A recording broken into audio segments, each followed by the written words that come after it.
Your Trapper Outdoors is brought to you by Who's Your Trapper Supply. K3 Outdoors, manufacturer of the Hags Bracket and Body Trap Spring Clip. Leatherwood Creek Trapping Scents. Who's Your Trapper Deer Scents. And Leatherwood Wildlife Art. Welcome to Episode 5, Season 11, Who's Your Trapper Outdoors. On this episode, we will continue with our Kansas trap line. Once we wind up in Kansas, we'll go to our semi-live, which will be just trapping right around here before work. Then we'll end the season in Arkansas. We'll remind everyone about Justin's podcast, Trap House Podcast. It comes out every other week opposite the show. Most recently, we did one on just commonly asked questions and answers. So you might take a listen to those. You can watch them as well, but they certainly are just fine to listen to. Hey, our photo contest starts basically October 1st, tomorrow. So just like in the past, show us the bottle from the Leatherwood line or the HTS deer scent with your success. Ideally, you should be in the photo along with the product and the animal or deer or whatever that you had taken using it. And I think that is it. Hope you enjoy the show.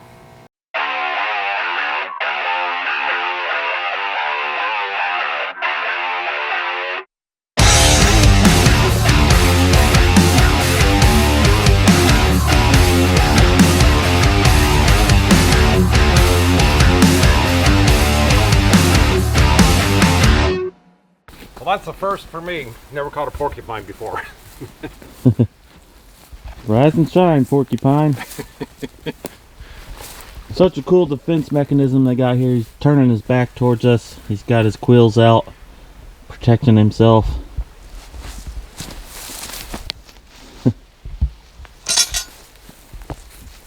Charlie had a cat set here. Yep, got the flagging. It was kind of a walk through between these two logs. I'm gonna have to readjust. We'll show you the remake. Check day 4. Check day 4 with the porky. Okay. All right, so here's the remake on that set. It's kind of a walk through. It's got the flagging right here. I think I'm gonna grab a couple more bigger pieces of wood to put over here. The traps right here, I kind of got it fenced in a little bit. And it's not really that torn up, but I'm gonna make a couple punch holes for some attractant.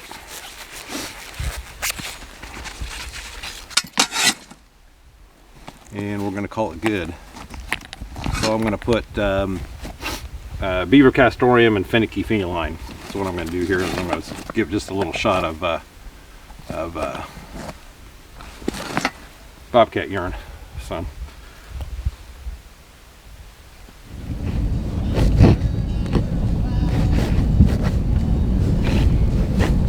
Go, Charlie. I know it.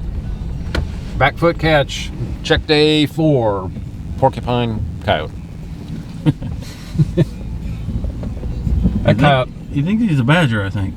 That coyote is looking a little Indiana to me. I mean, he's a dark one. All right. Check day 4.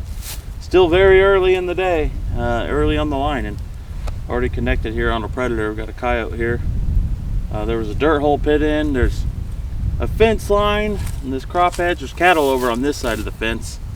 Round bale, just a good spot here where for a travel way. So This is a Milo field. We caught a coyote yesterday, probably, I don't know, 300 yards behind Justin. yeah, so 300 yards that way there was a coyote. So what, these been here what, 2 days, 3 days? Third check. Third day on this location. So I know when we came in here and we talked to the rancher and said, yeah, I'm glad you guys are here. The coyotes have been carrying on, getting the dogs all wound up at night. yep. Top dog works just as good in Kansas as it does in Arkansas or at home. Yep, or anywhere else. Exactly. So we'll get this remade, take care of him, and show you the remake and move on.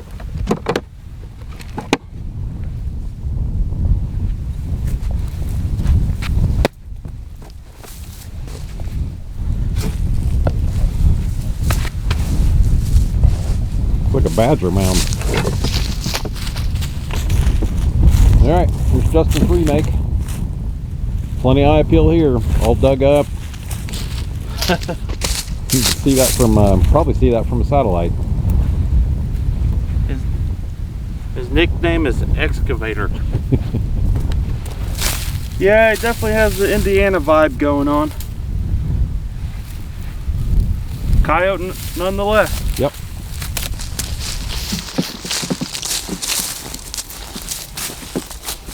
Check day 4 still.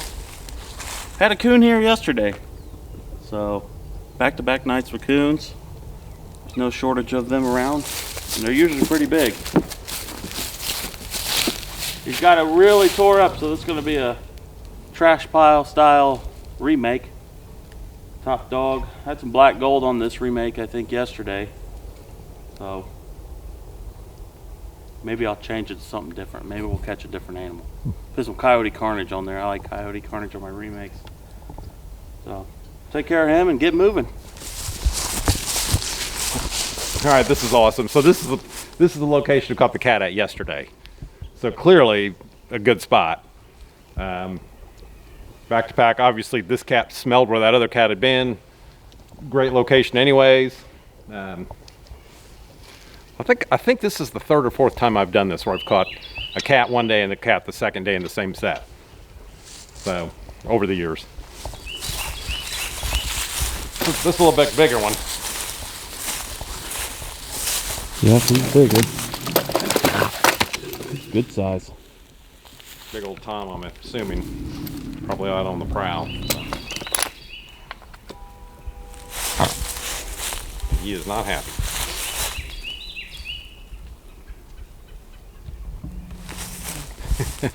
You should change that bait to Top Cat instead of Top Dog. Top Bobcat.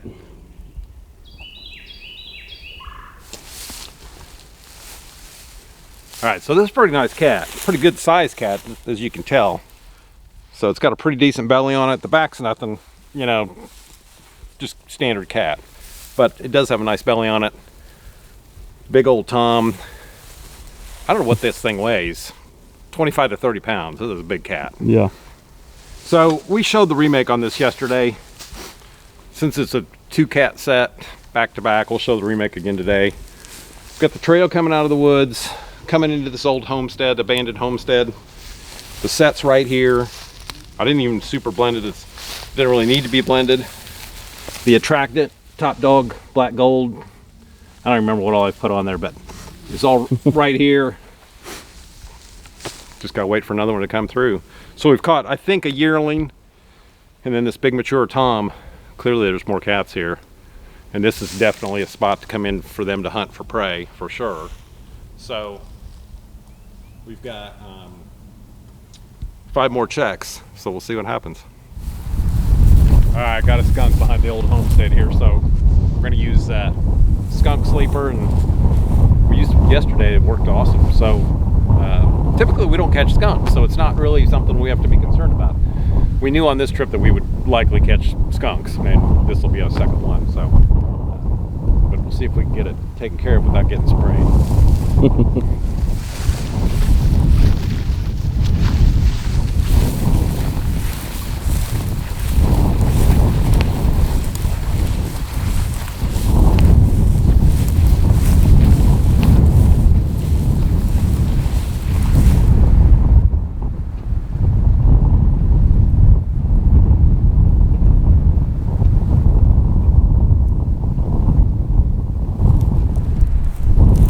Great place for a bobcat, but it's also a great place for a skunk.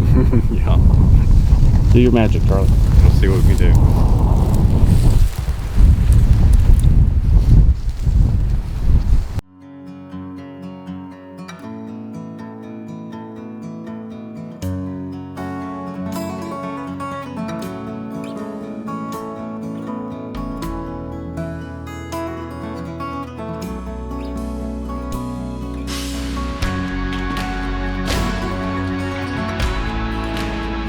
Hags Trapping Products by J3 Outdoors, the most versatile and efficient trapping devices on the market. All right, so I'm self-filming. So I just finished skinning that coon right there, and We just kind of pulled over here out of the wind and the sun, although Justin's still standing in the sun. Yes. Started out this morning, it was like, what, 23 or something? Yeah. It was just a nice winter morning, and now it's about 60 and wind's blowing and a little warm. So Nice cat Charlie got. Justin's working on this cap. This is actually being skinned for a mount. So Yeah. we're roughing it out, but I'll show you guys something real quick if you want to see. Normally, 9 times out of 10, depending on the position or the mount that you want for whatever animal you're working with, a lot of them are skinned down the back. So there's one in cut here. which seems completely wrong if you're I know. you're used to doing fur, but this is the way it is. And then aside from that too, whatever direction the cat is facing for your mount, you could favor one side or the other for that incision there. So you didn't have the seam side on the show side. Correct. Now down on the paws, it can get a little tricky. You can leave all this in there for now and let your taxidermist deal with it, but if you're trying to do this in the field, don't cut through the pad, just start at the pad, go down, 5 or 6 inches, then you can get your fingers around it, then turn him around and pull down. It's harder on the front feet because there is this Watch that claw. dew claw there. Sides, It will cut you. yeah, it's hard to see in there, but this is the first bone. Each one.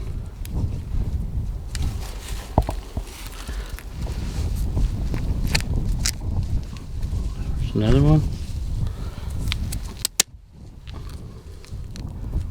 That's all just each toenail, or toe, I should say, not nail.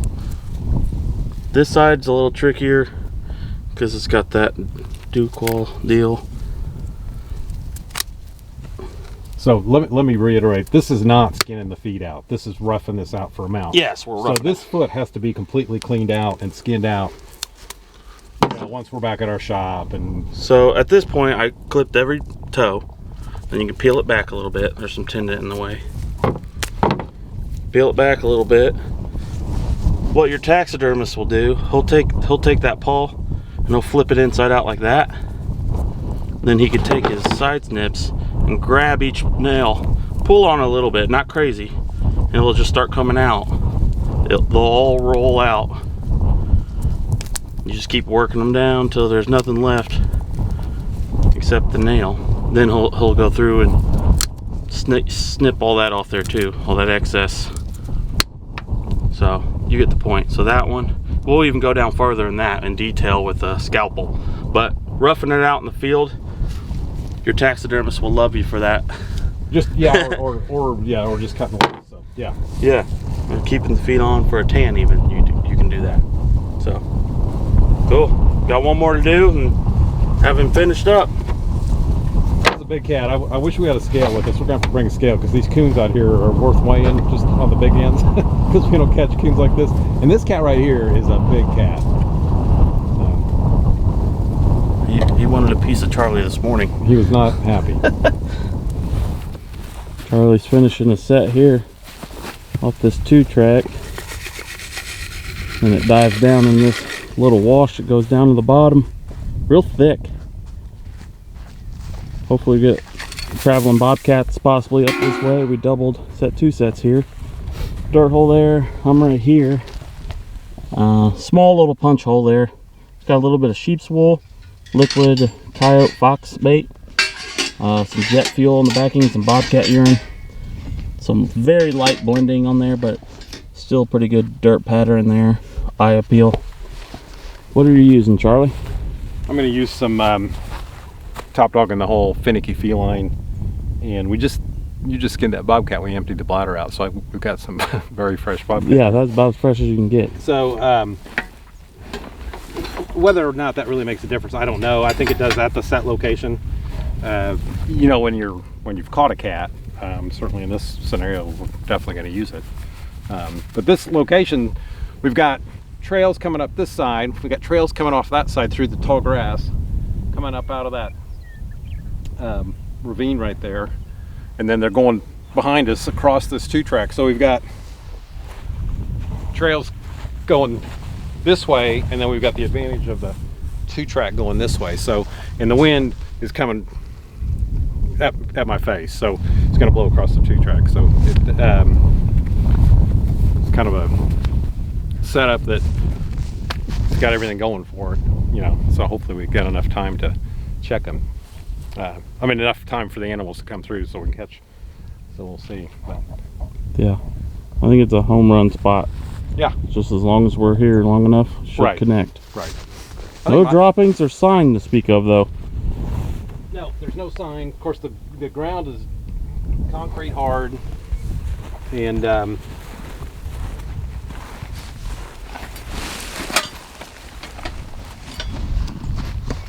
Beautiful day in Kansas. Day's winding down. Charlie's got a set right here. Top dog first. so the ground was super hard. And couldn't really get a stake in the ground. Justin managed to get one in, so I used the chain tie off and got back in those, I think they call those plum trees out here. Kind of a flat set with a punch hole with some top dog in it and some lure. So I got one over here. We're hoping for a double. some of these areas have been super difficult with this drought that they're having. You know, they really haven't had any significant rains, I guess, since July. So it's an arid area, somewhat arid area, anyways. So, anyways, we'll see what happens. Like Justin said, it's kind of winding down. We're gonna set traps still for a little while yet and call it quits for the day. But Yeah, we had a mixed bag of critters. yep, definitely a mixed bag. So raccoon, porcupine, skunk, bobcat, coyote, right? Yep. So that was definitely a mixed bag. Not setting the world on fire, but we're having a good time, and we are catching stuff. So, anyways, We'll see what happens tomorrow. yep. Okay, Q&A. So we get a lot of questions about trap prep. So I've got one here, and the guy asked, you know, what if you have new traps? How do you prepare it? So new traps, land traps. Say you're coyote, fox, and bobcat trapping. New traps, you want to get the oil off of them, wax them, and go. You don't have to worry about rusting them and dyeing them and that kind of thing. So get the oil off, wax, and you're good to go. You cover that trap up anyways, so that shiny metal really is not an issue at all. The other question is, so if you're going to use full metal jacket, basically the same thing. That basically is a liquid wax. Spray painting traps.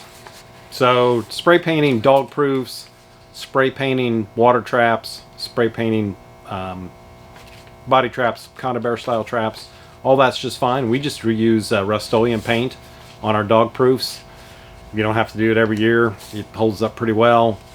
I would not recommend spray paint on predator traps. You know, fox and coyote and bobcat traps.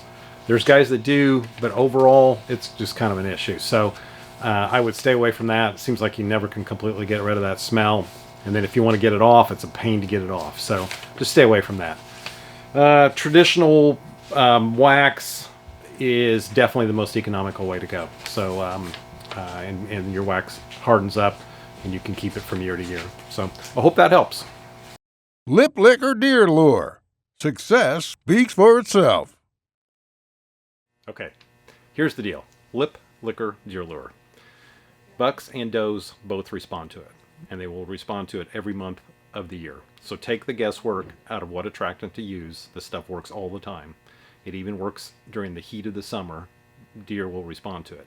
So take a look at this trail cam footage of deer response to Lip Licker. So, I mean, the proof is in the response. Check us out at HoosierTrapperSupply.com.